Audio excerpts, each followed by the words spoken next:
Go.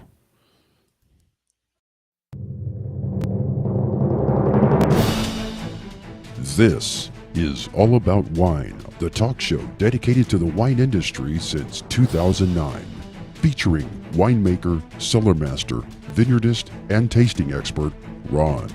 Basically, what we're trying to do on this program is just trying to educate people and trying to make wine less confusing and more friendly.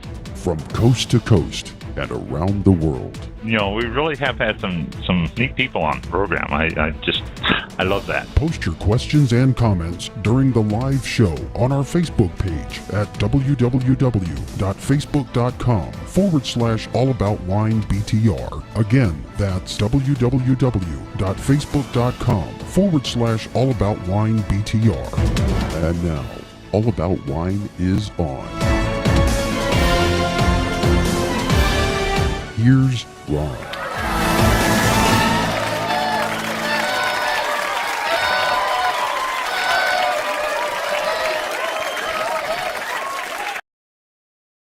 All right.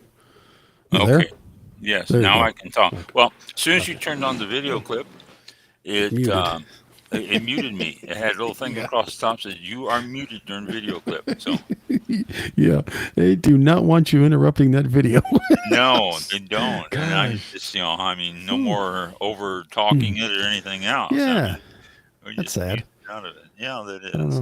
I don't know if I can, but we're, in case you're just joining us, we're on Restream because Blog Talk Radio once again was screwing up and would not allow us to connect. So we went, was like, you know what, the show's plugged in on Restream.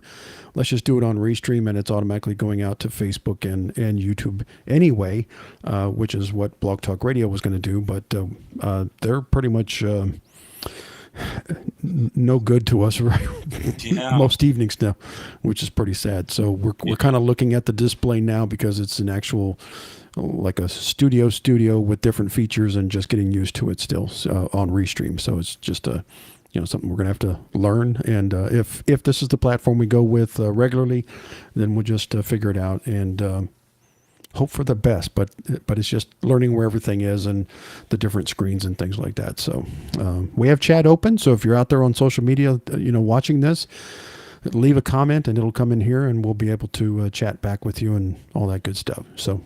We learned Blog Talk Radio and all the idiosyncrasies of that and how to get that together and all. And it's served its purpose for years, so I'm sure we can do it with Restream or whatever platform we chose. So, but this is this is something new, but I think it may work for us. Again, I'll repeat what Mike just said. If you're out there listening to us and you have any comments or anything about the new platform, then by all means, let us know. And now, and I got to talk to Mike about this for a second here. So all you out there, here's some. Sure. Now, we always put these in archive. Now, this is going to go to the cloud. Will this be a Restream archive? There is, but not like it was on Blog Talk Radio. It's not easy to get to. And I'm still figuring that part out myself. But it has the last, 7 or 8 shows still saved because I think that's all I've gotten through the studio. The rest have been done me streaming into it, and then it distributes it out from there. But I just have to figure that out more. There is a way to put a player on the website, which would be a big plus. So we can just tell people, go to the website and you're going to have that functionality there, which would be a lot easier to remember. Just go to All About Wine 101, when it gets hooked up and you'll be able to listen that way. But I don't know about. It says it will store unlimited in the cloud, but I'm not sure how to access it. I have to figure out how to access. That's a key thing. It does a lot of good. We got 300 episodes up there. We just don't know how to get to them. So. How to grab them, bring right down on that cloud. Enjoy. Yeah, exactly. So we'll figure that part out. There's still some things to do. I hadn't gotten that far because I'm not sure if this is going to be it or we really don't have a lot of time left because we're what, 1.5 weeks away from a new End of year. January. Yeah, end of Yeah, January. yeah. They We have to stop, have and so we have and to with have this, something new and yeah, in place, and working and we're tested and yeah, we've only got what 5 weeks left yeah, yeah. That's it before for they that. close. So I think So so. yeah, it's anyone have any suggestions, or if you have another platform out there, if anyone's listening and Mm-hmm. you have another platform out there that you are familiar with and you want to suggest to us, or Yeah. possibly we can use, we are more than happy to take any suggestions Mm-hmm. because we just got booted off of Blog Talk Radio and we're searching. Um, Yeah. uh, what about okay?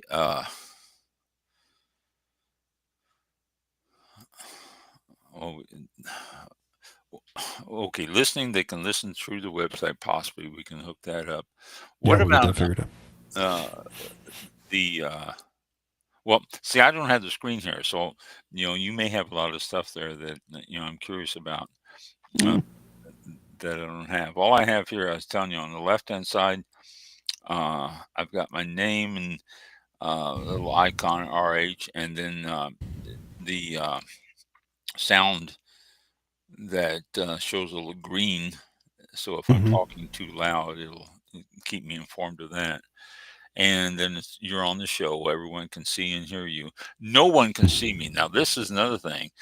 Mm-hmm. Restream has live video, cameras Mm-hmm. that we are not going to do live cameras. Um, we, Yeah. yeah, we could, we won't. Right. It's as simple as that. You That's know, right. uh, we don't have a place to set it up. We need some sort of a background. I don't want people to sit here and look at the room and all that stuff. Right. So we need sort of a screen behind us. And it's just no cameras. No. No. Um, but Not for the show. no, not for sure. And then on the right-hand side, it says messages from audience will display here. So it just actually pops right up Okay. on the screen, so I can see them right away. If someone sends a message, Interesting.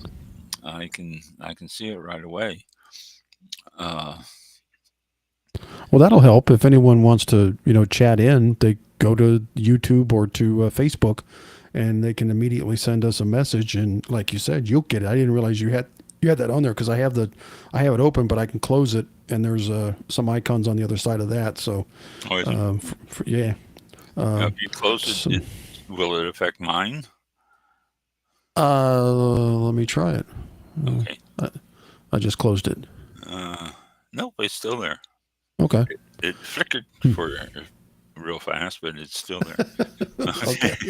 We're still getting, and then a little hiccup, and then like I say, in the middle of the page, I've got all about wine, a microphone, and it says on now, and scrolling. Yeah, down, I can change. Yep. Change that. I can change. There's a bunch of little, like the little scrolling thing. I can change that message, and usually when a guest is on, I'll put like a link to or what we're discussing as far as the guest goes, what they're affiliated with. Oh, does YouTube and Facebook see that too? Oh yeah. They see the okay. video. Okay. Yeah, that's the cool thing about having that in the background because there is something that they can see. And then on now, I'll have like the guest name. Whoever it is at the time, I'll put the guest name on there, so they're kind of this is who's there, Cool.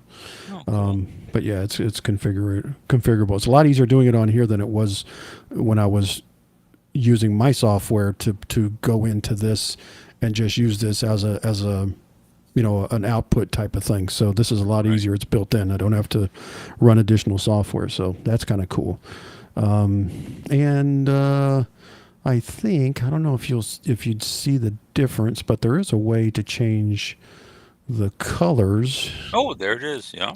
Okay, good. All right. Yeah. So, we can make it like a, what color is red wine? Is it like a deeper red?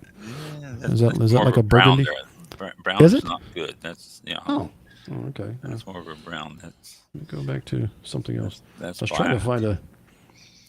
There's I was a trying to find blue. a. Trying to find a like a wine color, but I'm not. No, not the No. green. That green was hideous. Yes. That kind of green was, but green. No, that doesn't go good for some reason. No. So Yeah. Let's go. Now okay. I've got my microphone at the bottom of video. Forget that. Which I have a little thing that says share screen. yeah, if you have something on there that you want to share on, like I'm on this website, you can click that button. It'll ask you, probably if you're just on one screen, it'll ask you what you want to share, and then you select it and it goes right to it and starts sharing that. Oh, So so you can share it so that's a people can possibility. see it. Okay. Huh. Yeah. Now, Yeah. when that picks it up, is it going to be permanent in there and send that all to the cloud like that? It will be a part of the video. Yes. Oh, cool. Whatever we see on here is going out on the video. Oh, cool. So And then I have a plus there, but I put my the plus is, I thought it was to add someone into the room, send an invite or something. I'm not sure. it doesn't say anything. It just says a plus. Yeah. Interesting. Let me see if there's. Oh, you can add a presentation, check the video storage, share your screen. It's just an additional. You can add an icon, basically. Add an additional camera, put an image in there, or do a screen share. So Okay. there's some stuff there. And then I've got another thing that says settings. Now, Yes. Yeah. can I click on that? Is it not going to mess up anything? It shouldn't. Nah. You can. Okay. You can it change your. it overrides the screen that there. It says settings, it says video, audio, virtual background, shortcuts, Yeah. and video input. Nah, Change video your settings there if you want to. yeah, it's about the video. Oh, cool. Okay. Yeah. So A couple of things here. something to play with if we get bored. Okay. Yeah. Yeah. Yeah. All right, there we go. Wow. Restream seems to start to check off some of our boxes that we're looking for. Yeah. Yeah, and it's easy to connect to. I mean, you connected pretty quick there, I guess. Pretty But quickly. I bounced around a little bit. It said you want to connect through YouTube or I don't know, gave me 3 options. Do you want to connect through YouTube, Facebook, or interesting. I don't know what the third one was. I didn't pay much attention.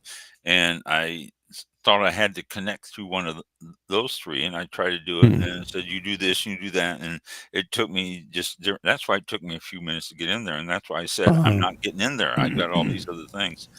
And then I went back to the beginning again, and I just, clicked, and it put me right there. So, Yeah, I learned.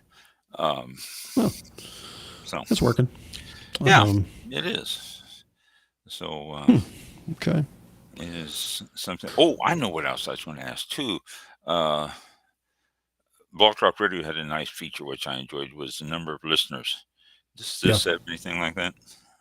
This is up in the, at least on mine, right above your icon logo on the left.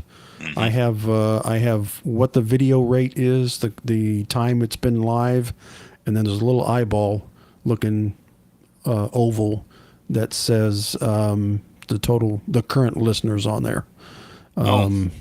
So it will show real time if anyone's on. I think that just says Facebook. I don't know why it's not connected to the others, because we're streaming. Yeah, we're streaming out to everybody. So at least YouTube but if anybody comes on there, it'll go up one. I don't know if it's on yours. When you get, I'm gonna have to add you in as there's a thing to make a team or something, and you get the same access. So you should see more when I add you into it somewhere. Okay. All I have is the little icon like I told you earlier, and it says live, and then it's a timer how long we've been on air. Huh. Interesting. So yeah, it'll be right next to that. But I'll just have to figure out how to add you to that side of it so you can see it. Very good. Oh, well, Yeah. So it might serve our purpose. it I might. say might. If you can find something Yeah. else that, but Yeah. we're, we've been on Blog Talk Radio for what, 14 years now, Oh, it's uh, been 15, 2009. So yeah, almost 2000, almost 16. almost 16 years. Yeah. And so Yeah. after being on one platform for 16 years, we sort of got Mm-hmm. used to it and looking for something else. And we're not going to find exactly like that because they aren't. Right. But Yep. we can find something that is fill our needs, and Yeah. we'll be in we'll be in good shape then. Yeah. So, well, I let Yep. me uh, talk about some of the stuff one of the things I mentioned last week that I wanted to talk about on the show, and that is food and wine pairings and why. Why do you have certain foods with certain wines and all that? And most of the time, people just and I was thinking too while I was going through this stuff. If you have any comments or any questions while we're going through this, Mike, then I encourage you to jump in there because Mm-hmm. uh, it's well, you might think of something that I don't, and I look at it a little bit different. Not that you don't know as much about it, so you think Oh, about food and wine pairings in a different angle than I do. So, well, you see what I'm saying? Yeah, not yeah. Yeah, sure. Absolutely. so. If you have any questions, any comments about this while we're going through this tonight, then Mm-hmm. by all means do so. Um, Absolutely. food and wine pairings. This is let me see where my uh, food and wine pairings. I looked all over. I went on the internet and started to look for stuff, and oh my God, there there was bunches and bunches of stuff on the internet about food and wine pairings. Just an unbelievable amount of stuff, and a lot of it was saying the same thing over and over again. But there was a lot of it that said something completely different than what others say. So but that's always the way it is with the internet. You find uh, different things that y- you know uh, two different angles for just about everything. But uh, one thing I did see a lot, well, red wines with meats and white wines with fish and fowl, which is the old classic common saying. If anyone asks, get something a little bit lighter with the fish and fowl because it is lighter, and get something a little bit heavier or full bodied with uh, dinners of meat because they tend to be a denser dish, if you will. And so uh, this is a theme that was repeated a lot throughout my search. But another thing, uh, and I'm trying to find the actual line, and it's driving me nuts because uh, I can't find it right now. Uh, but it's basically what it is if they grow together, they go together. Is what it's saying. If you have white wines that's being grown in areas that make a certain cheese, and they're going to pair up well. If you have red wines that are coming from a region that is a cattle region, hence Texas and the red wines, and that'll go well with some of the meatier ones there because they make a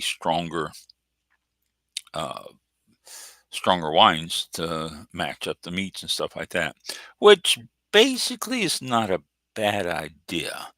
Uh, Overall, if it is a bigger, heavier wine, then it will go with the meats. But that's not always the case because you got to look at the wine itself. Now, I found this great explanation, and I think I'm going to read it instead of trying to paraphrase it. It's very good, very interesting, and it sums up a lot of this in one paragraph here, or in one little short writing here. It says, understanding acidity, sweetness, and tannin will play a big role, as well as understanding the components of the dish that you are serving. And I'm adding stuff, so this isn't verbatim. Acid cleans up and complements salt, fat, oil, and butter. Now, let me interject here. Acid. Acid is that bite, that strong bite you get in wine. Acid is a good thing. Wine's got to have it. Without the acid, a wine will tend to be flat. And I, I want to say everyone has had a wine that was real low on acid, and you know what I mean. Now, some people do not like the acid in the wine. I, I'll never forget. I was at the winery and doing a tasting one day, and uh, every wine that I would pour, there was a young lady that would go, "Ooh, ooh, this is horrible. It's too sharp. It's too sharp." And I'd pour the next one, and she'd sip it. "Oh, this is too sharp." And I'm going, "What do you mean by sharp?" And she says, "Well, it just sort of bites the tongue." And well, I said, "That's acid." And her definition of it was sharp. The acid, I explained to her, I will explain to you, you have to have. Without the acid, the wine tends to lose a lot of characteristics. Lose it flat is really the simple, easy way to explain it. Now, some winemakers like the acid bite in their wines. They look forward to that. They make it for that. They want that bite in there, that little quick bite in there, which is okay. Which is okay. Sometimes it gives a little bit of character to the wine. That little bite is just sort of makes you take notice of the wine. Others like to bring that acid down, which people tend to like that more because it doesn't have that bite, it's not sharp. Acid can cause indigestion. That's why some people don't like it. My engineer here, my wife does not like a wine that's very acidic because it does tend to give her indigestion.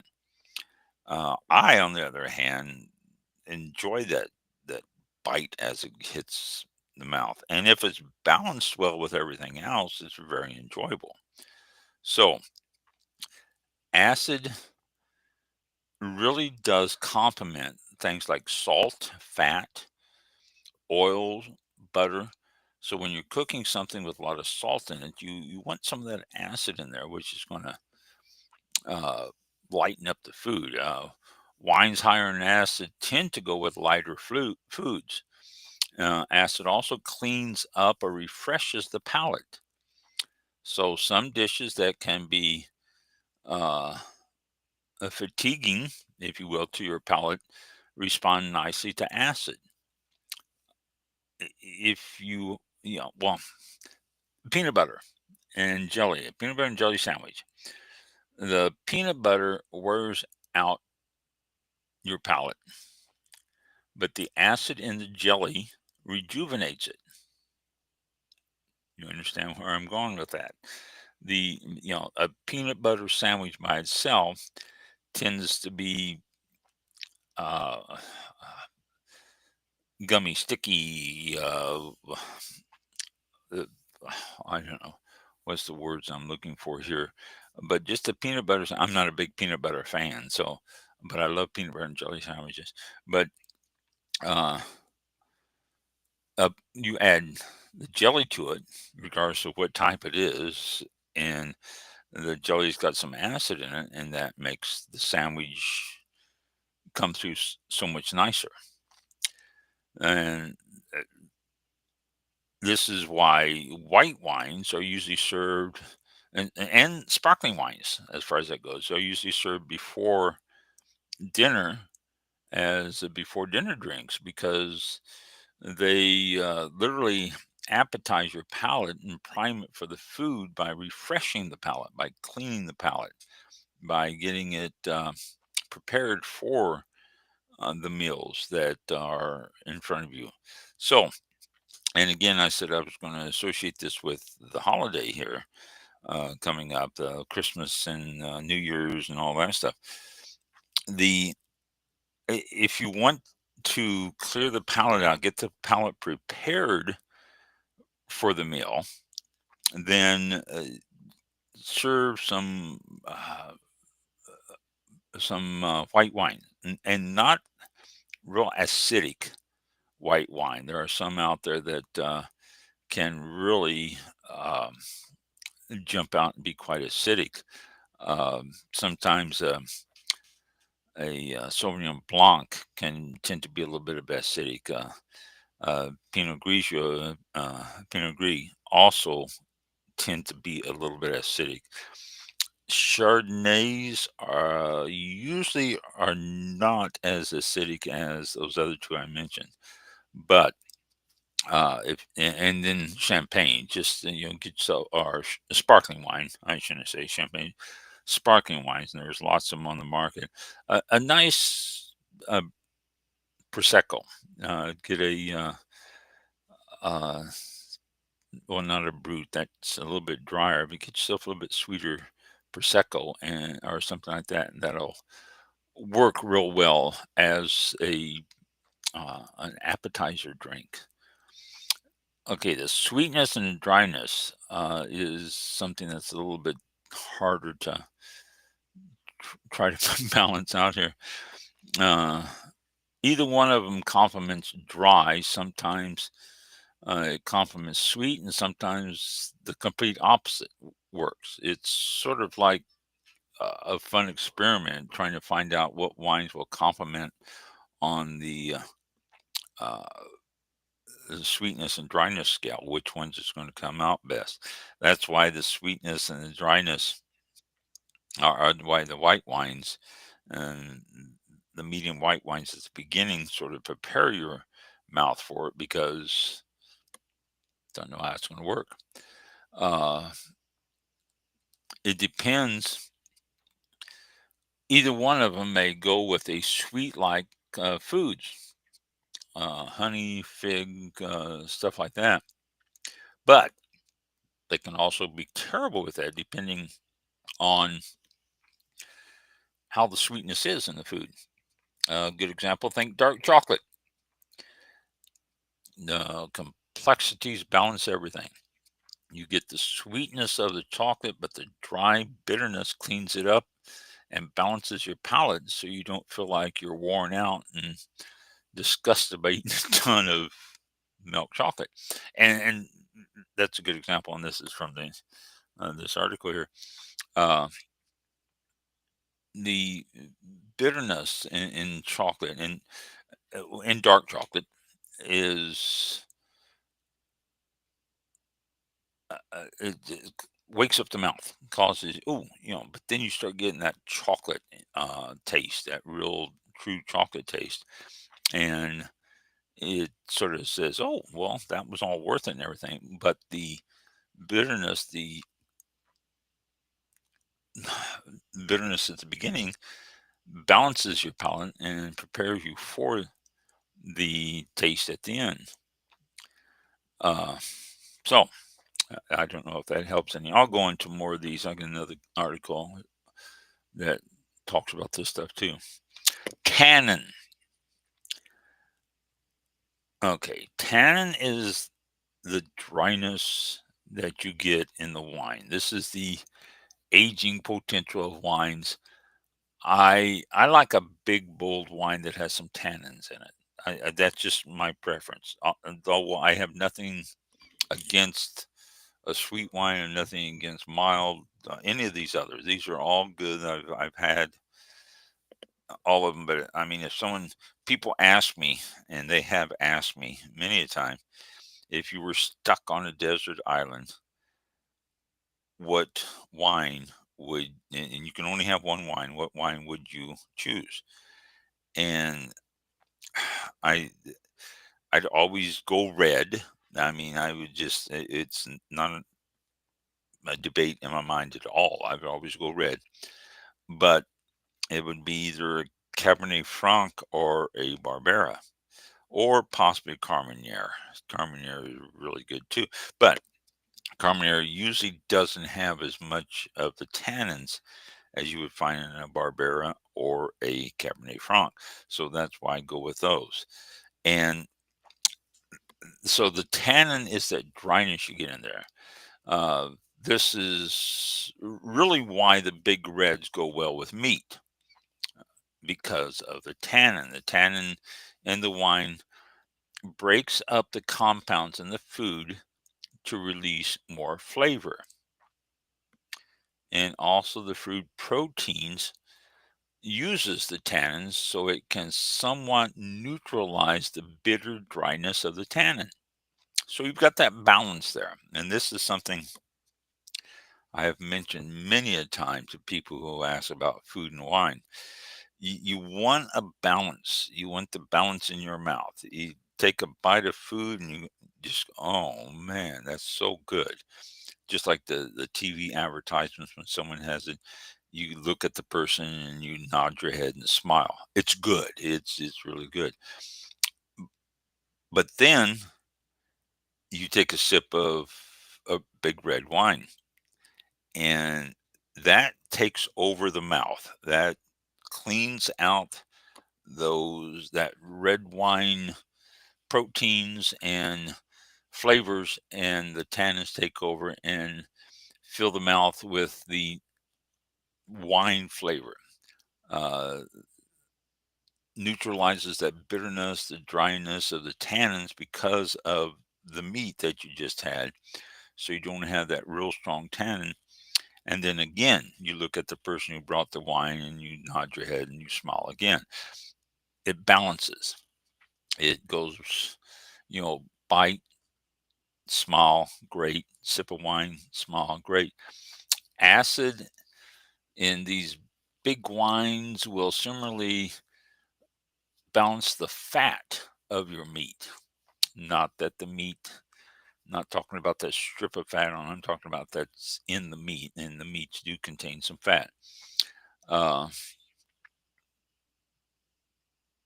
the Here's an explanation of why big reds go with meat. If your dish is lacking in protein, a tannic wine might not be the best complement, even if it is a tasty wine. Now think about that. If you don't have that meat protein, then just try to stay away from the big heavy reds, because those big heavy reds and the tannins in it live off of that protein in your taste in your mouth. So you don't want something that is big, strong, heavy red on a table with something that is lighter, because it will work on whatever's there, and you just lost the flavors of the previous bite. There's nothing there to go back and think about. So now let's jump into others. It's Pinot Noirs, Barberas, Nebillos, Sangioveses. Uh, these are some interesting wines here. Aside from the sweetness, they can be pretty versatile in all of the areas that I was just talking about. They're going to cover a lot of ground without being overpowering. Uh, Pinot Noir especially has enough acidity to go well with fish and chicken, but may also have enough tannin and overall body to stand up to steaks. And this substitute chicken for turkey in there. Turkey is basically the same type of taste as chicken. Sangiovese, Nebbiolo, etc. often pair with pasta and thicker sauces because if their acidity and dryness, because of their acidity and dryness. But the tannin again can stand up to dishes with much higher protein. So, Cabernet Sauvignon, Merlot, Zinfandel, don't be serving those with your bird. It's going to be a tad bit too much. Have it after the meal, if you will, if you're not going to have uh, a shot of a glass of single malt scotch, which would be the way I'd go, or Drambuie, or anything like that. Um, but if save the wine, the big, heavy, walk across the room, pour themselves in your glass wines for after the meal if you're going to have that turkey. Ham is the same way. Ham is not as much. Well, don't want to say not as much protein. It's not as much solid protein as you're going to find in steaks. So, if you're looking for a wine to serve with your turkey and with your ham, go lighter. Pinot Noir would be an excellent choice, as would Sangiovese. Carmenere, I mentioned that earlier. That's a South American grape, and one of my favorites. It's got a little pepperiness to the taste, a little undertone peppery. There's no pepper added or anything, but it's just got this undertone of pepperiness to it that really uh, comes out well, balances well with a lot of foods, and it would go well with your hams and with your turkeys. Uh, you've got what? Well, next Wednesday is Christmas, so we've got a week to do your shopping for this stuff. Um, if you're going to have anything that doesn't have a whole lot of protein in it, then start going down lighter. The more you start tasting wines and cooking wine, I'm sorry, the more you start tasting food and cooking food, you'll start realizing too the ingredients that you're putting into your meals is going to affect what wine to serve with it. The more context it'll give you.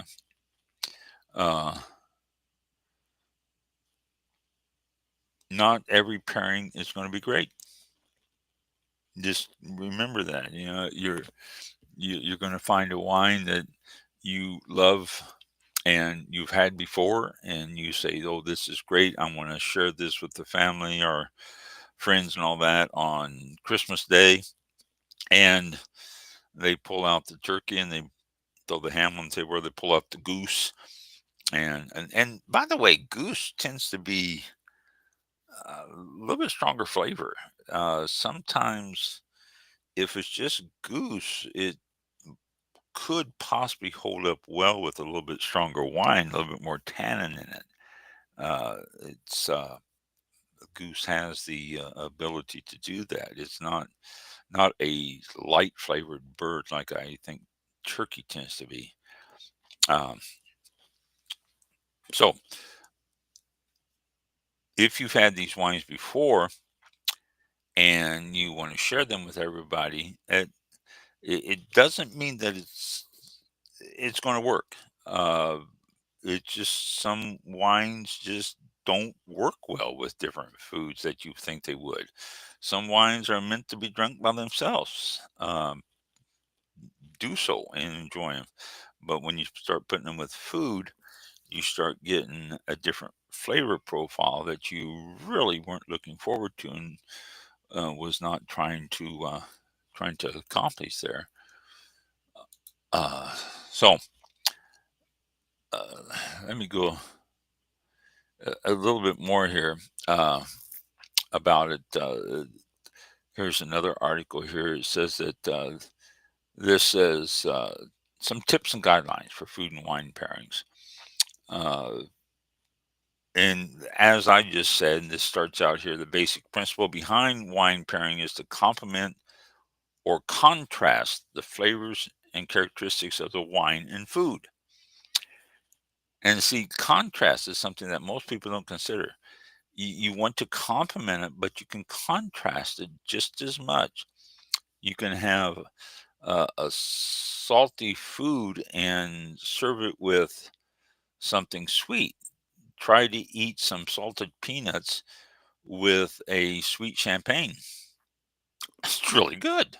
And I've had that before, and it just my wife says, "Let's try this." We did. It was good. So you can have something that's the contrast that really does enhance the food and uh, whatever it is that you're having with something sweet with something that is salty. Sometimes balances well. You don't want it super salty. You don't want to take something and sprinkle some salt on top of it, but something that's just naturally salty. And ham is a good example because a lot of hams tend to be cured in salt brine. And when it does that, it tends to make the ham rather salty. And you've all had that before, I'm sure, because there's no standard on curing ham.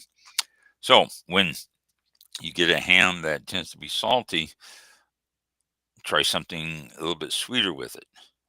It could work very well. Um, so they go on. There is a guideline, a few tips. Consider the intensity of the food and the wine. In general, you want to pair lighter wines with lighter foods and heavier wines with heavier foods. In general, for an example, a light Pinot Grigio might pair well with a light fish dish, whereas a big bold cab will go well with a hearty beef stew. And there's something else, beef stew. I keep on thinking of just beef or steak, but a beef stew. Also, lamb is our venison. These all have a lot of protein in it, and the heavier reds will tend to uh, balance well with it. Uh, Venison, lamb, beef. What am I missing? There's another heavier meat there. Um, Moose. I don't know. I can't think of it. So look for complementary flavors. Try to have wines that have flavors that complement the flavors in your food. For example, a Sauvignon Blanc with notes of citrus and herbs might well pair with a salad with lemon vinaigrette dressing. So you don't have to just have the wine with the main course either. You can have wine with the the appetizer with appetizer. You can have with a salad course. Have it with the main course and then with dessert. Now, I've talked in depth about this. The third one here says, consider the acidity of both the food and the wine. If the dish is very acidic, you'll want to put it with a wine that can hold up to that acidity. For example, a tomato-based pasta might pair well with a Sangiovese or a Chianti, known for their high acidity. Think Italian food. A Chianti is served quite often with Italian foods because of the acid in Italian foods, the tomato base that you find in Italian foods, and the acid in the tomatoes, and you want something that will hold up to that. Chianti is quite often my sister and brother-in-law are big Italian food eaters, and they always get the house Chianti, or not house Chianti, the uh, the Chianti that's served at the restaurant, the Italian restaurant, because it does pair so well with the pastas. Okay, mashed red wine and red meat, and white wine with white meat. Yeah, that they're saying that here, but that that's yeah, that's a good starting point. That's just a basic rule starting point. That doesn't mean you have to do that every time. Uh, and number 5 on their list, they say, don't be afraid to experiment, which is a great idea. Uh, the best food and wine pairings are the ones that you find that are really enjoyable. If you can serve a wine with the meat and people are going, wow, this is really a great wine. I love this with this turkey. I love this with this ham or something. You've accomplished your goal. You want something that's going to uh, bring out the best in the food, and you want it to balance with the wine that brings out the best in the wine. Sometimes it's not as easy as it sounds. Sometimes you start playing with it, you start experimenting with it, and all that. And I think that's part of the fun. I've brought out wines before and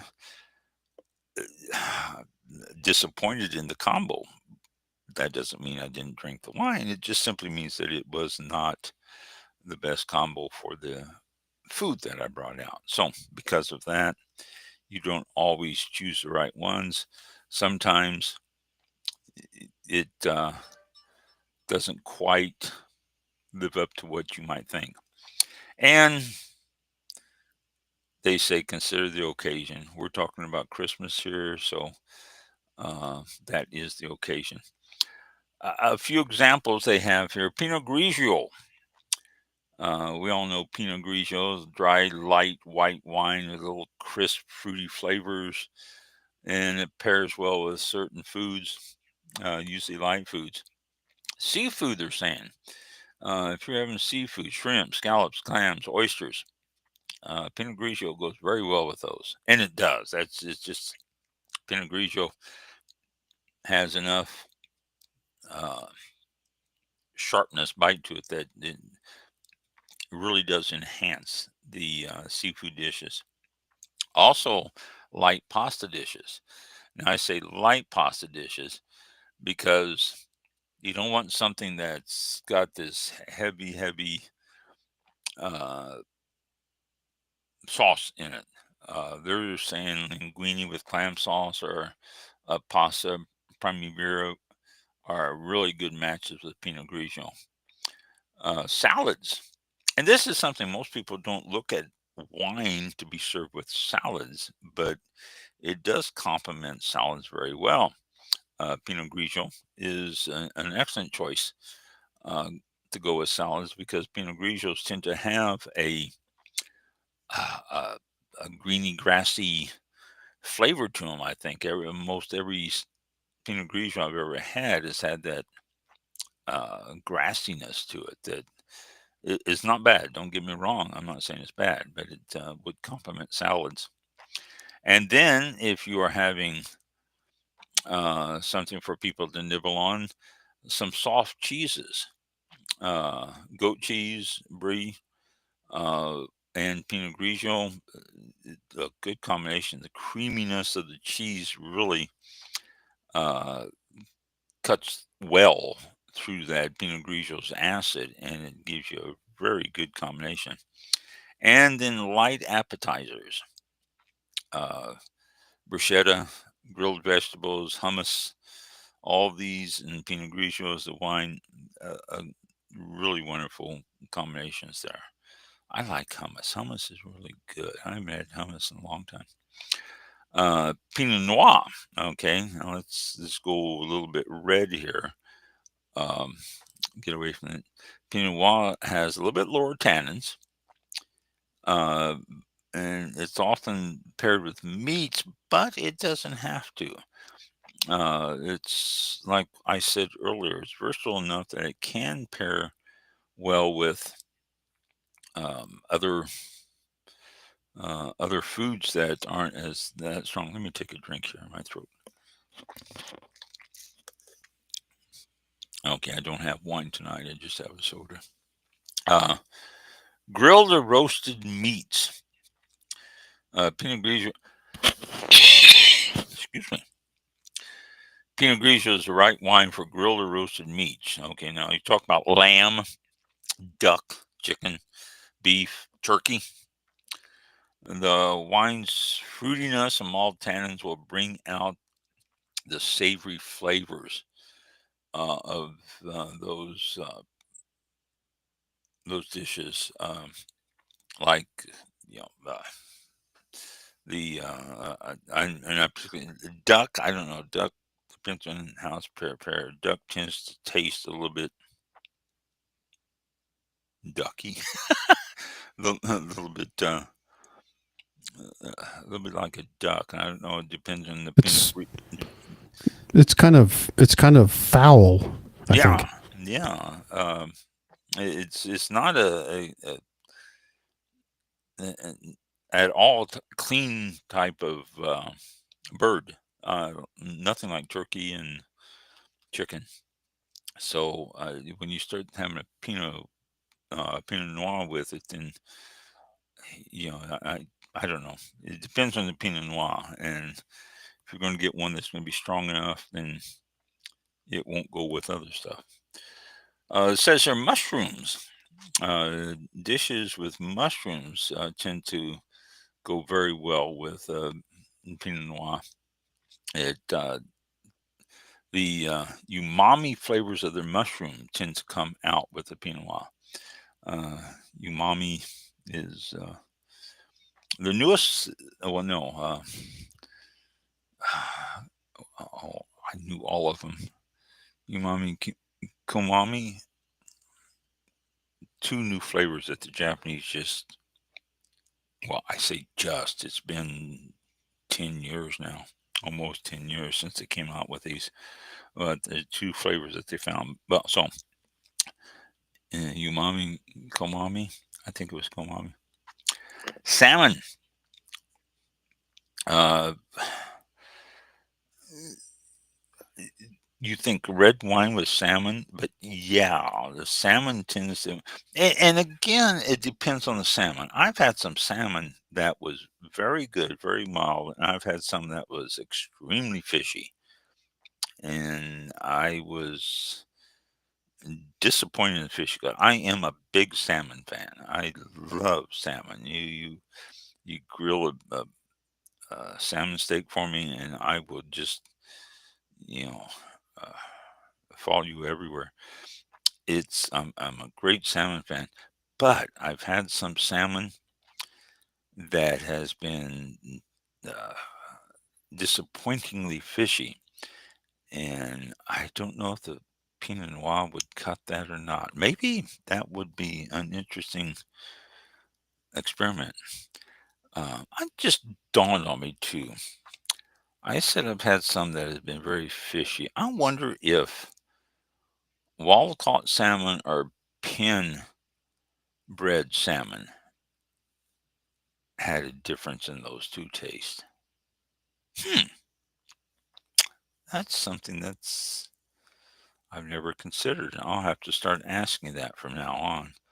If it is wild caught's supposed to be better, and it's pen bred salmon is really not good for the environment.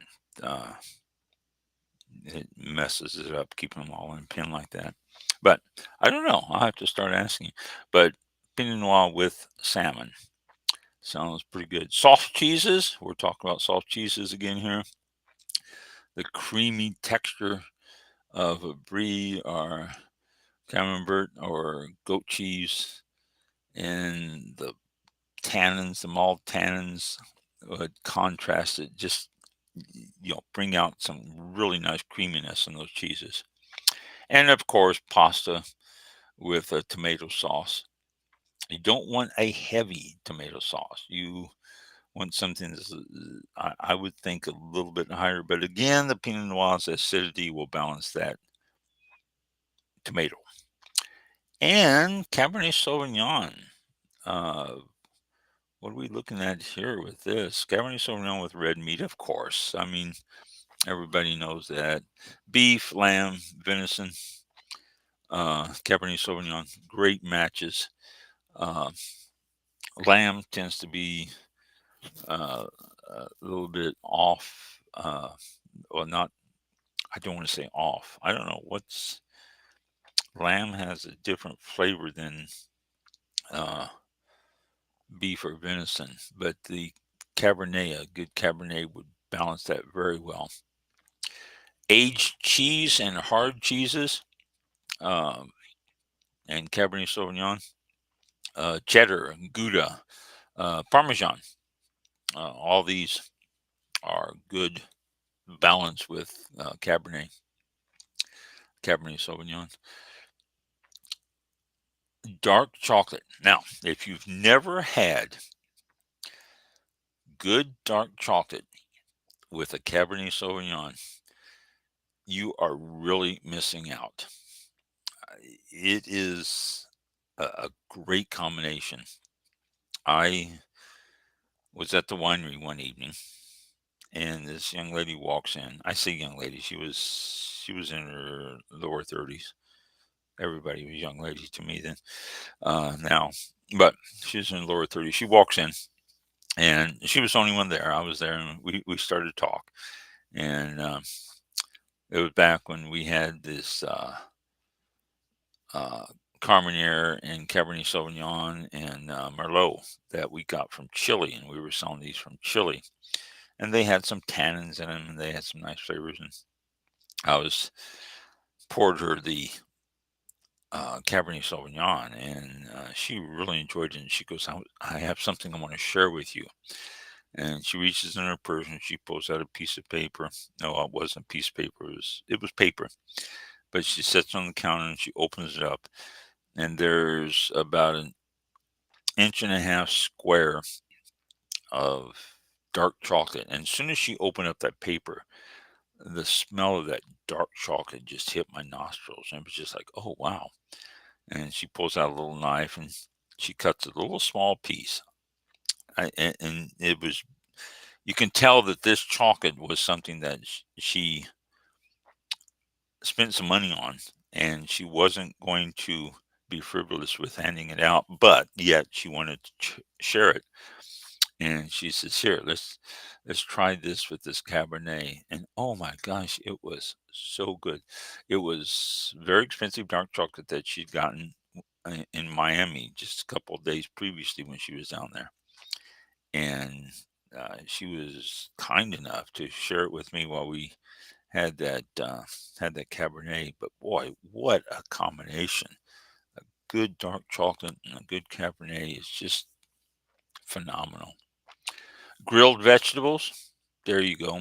Some good grilled vegetables. Throw them on the grill and get some flavors. Barbecue.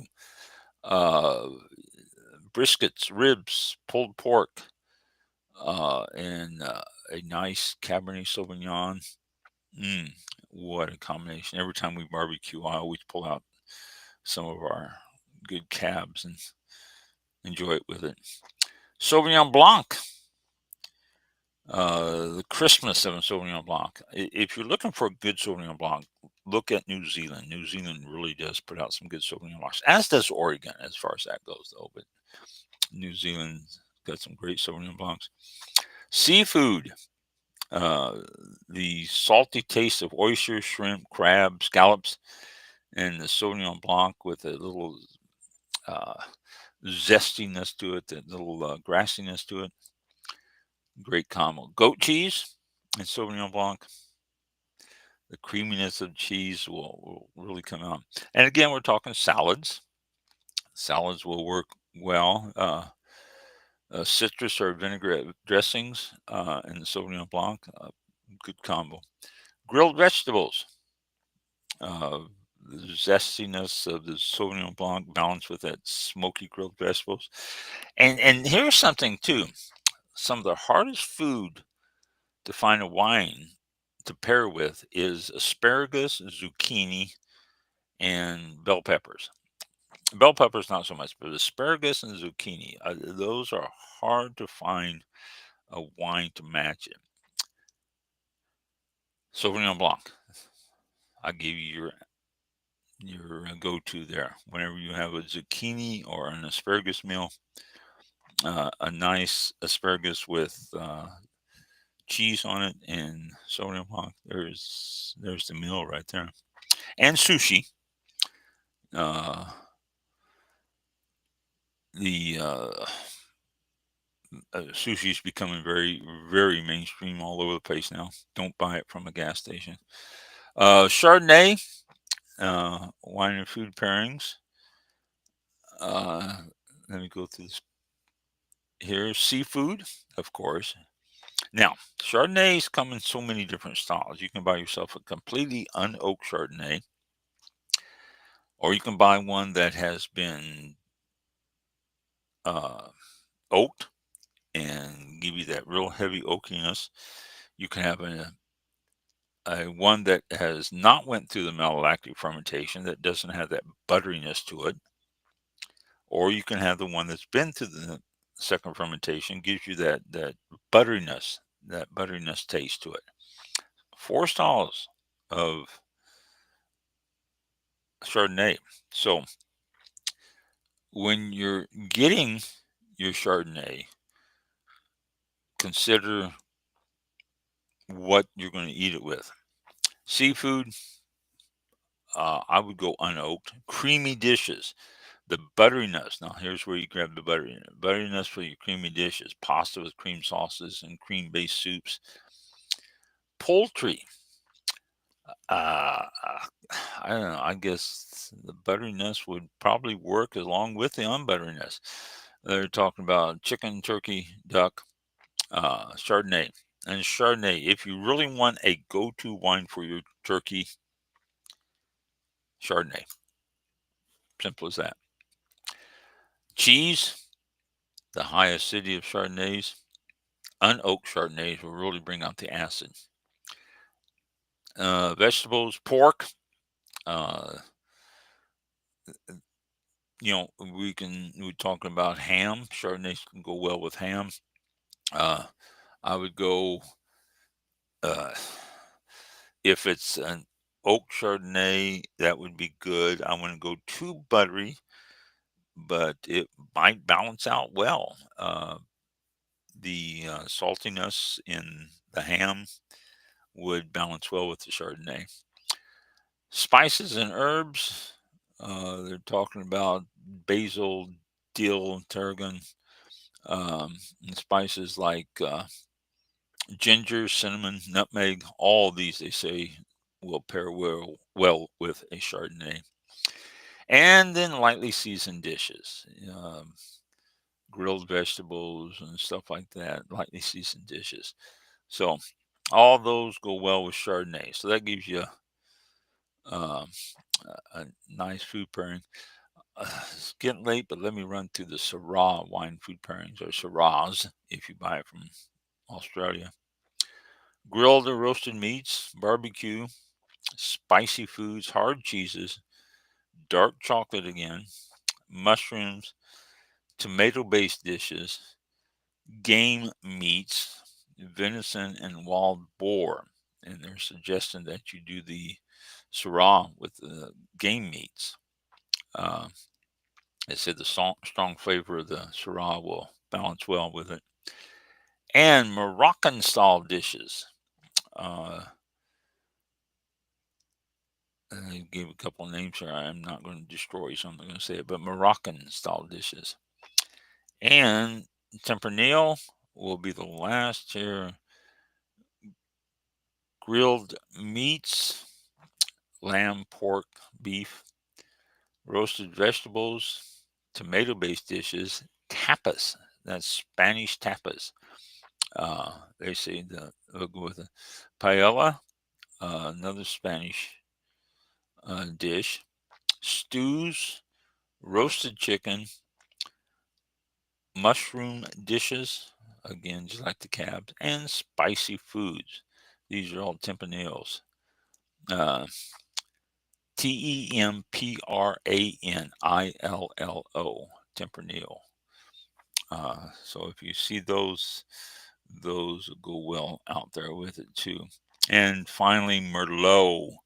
Red meats, pasta dishes, poultry. Again, you're talking your duck, and they're suggesting turkey too. For Merlot, it's a combination with turkey. It works well with both light and dark meat. So they said, as well as the dishes that have the fruity and sweet sauces, or fruity or sweet sauces with them, a Merlot with your turkey. And you've got the dark meats and the white meats and all that stuff. So I don't know. I've never went Merlot with turkey. I've usually stayed with Chardonnays and stayed in that realm. Maybe I should expand myself and try some Merlot next week. So, yeah, there you go. Hope that helps everybody.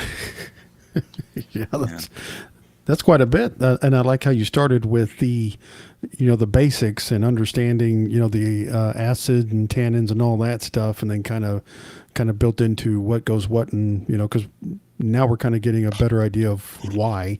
Yeah. And so use that knowledge to the best that you can, and any time of the year. It doesn't have to be during the holiday season, but you can do that anytime. We'll go out to a restaurant or even at home. And okay, speaking of restaurants, so you ever go up to, you probably don't, but the average person goes up and they say, I'm having this for dinner. The waiter comes by and says, would you like, a wine or something to go with that? Does the average person, do you normally say, yeah, like I would say, what do you suggest?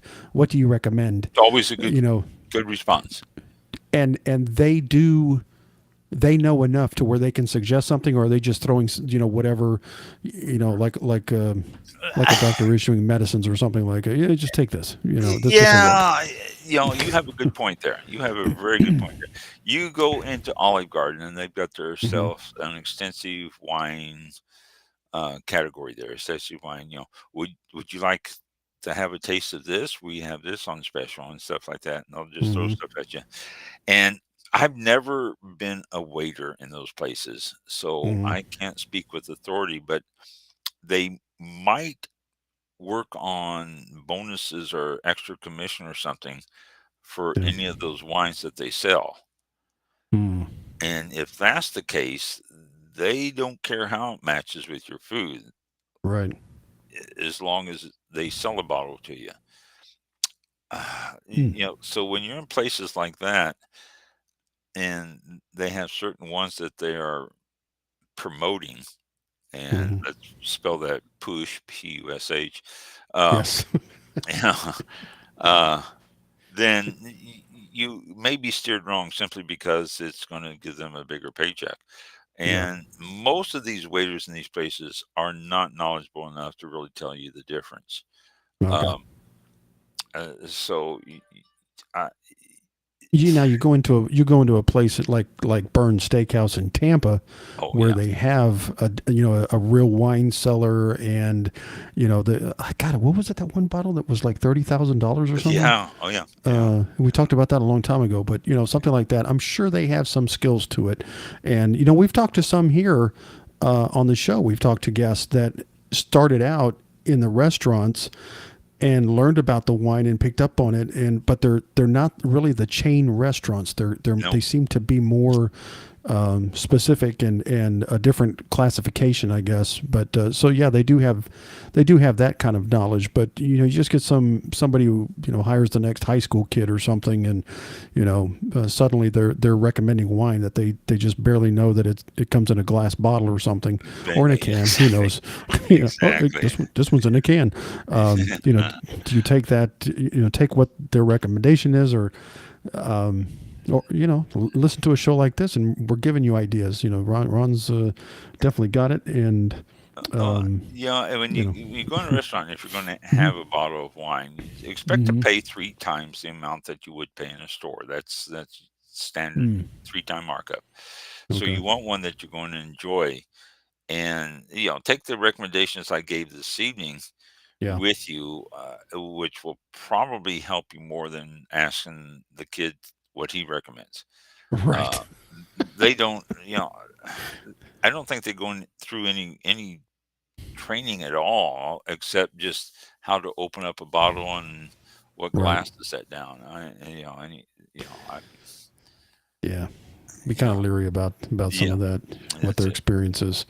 Um, You know, but yeah, but and if you have any questions, I guess I don't know about how much in resources there are, but if you're planning on something, in the future, talk about it. Ask it on the when we're doing a show, and yeah, or even before, you can email Ron and say, hey, I'm on the way, in a couple of weeks going to this place. We plan on eating seafood or something else, and what can you recommend? What can you talk about? And we'll talk about it and definitely bring it up. So, and that can happen any time of the year. It's just this time of the year, it's a little more, reading differently, maybe more. I yeah. don't know.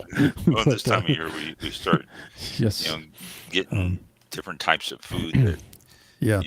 normally you don't in the middle of June. Go down the store and buy yourself a turkey and cook it. I mean, so. Right. Yeah. Which is too Yeah. bad because I like turkey sandwiches, but Oh, sure. Yeah. don't do it too. It's just always this time of year. It's specific. It's different. But It is. well, with that, I think we are done for tonight. It's about 8:13, 8:12 p.m. Wow. Eastern time, and our next show. Are we having one on the 26th? I'm not sure if. I don't have a problem with it. I mean, Okay. the holidays gone Hmm. really fast. Christmas is Mm-hmm. past. Yeah, So yeah, we'll see. Yeah, we'll have one. we That'll should. be the last one of We the should. year actually, because Okay. New Year's is coming up. So let's have one then. Yeah, and And end we'll toast the new year with. Well, we already talked about. Did we talk about champagne? we Anyway. have in the past. I'll have to Yeah. talk. Hit it lightly again. Yeah. All Always a right. good topic. Right. So Yep. Merry Christmas, Definitely. everyone out there. If you Yes. celebrate Christmas, Mm-hmm. Happy Hanukkah if you Mm-hmm. celebrate that. And then a week from today is Kwanzaa. So Mm. happy Kwanzaa. So Okay. all three of them are hitting us right at the same time. So, Yeah. and Yeah. Definitely. if you're not a religious person and all that, then happy festivals for whatever you do and whatever you gather together on. It's Right. just a good time of year for family. So enjoy it. Yeah. Absolutely. We'll talk to y'all next Thursday at 7 p.m. Eastern time. Thank you for tuning in. Have a great weekend and a great week ahead.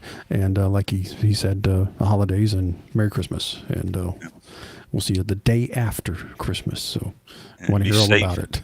Be safe. Yes. Yeah. Be safe. Thank Yeah. you. We'll talk to you next time. And I think it's going to mute again when I hit the outro. We'll see. I'm sure it will. Okay. This concludes tonight's broadcast of All About Wine with your host, Ron. For show information, links to All About Wine on Twitter and Facebook, or to be a guest on this show, visit the show website at www.allaboutwinebtr.com. Archived shows are available for download on iTunes or on our show page at blogtalkradio.com/allaboutwine. Thank you for listening. Drink responsibly, and we'll see you next time on All About Wine. And oh yeah, I actually counted down that. Hang on, I think we're still on. What is this? I just click on the music tab, and it says music, or it says Christmas and New Year AI generated. What the heck does that mean? Let me see what I just got to see what this does. I don't know if I can stop this once it starts. Oh, listen to that! Can you hear me? Yeah. Hang on, let me. Well, listen to that. We hear could have been. Isn't that something? Wow. Huh. Well, that's cool. Okay. Yeah. New Year. I don't know what New Year does. Bunch of screaming people. It says AI. Oh.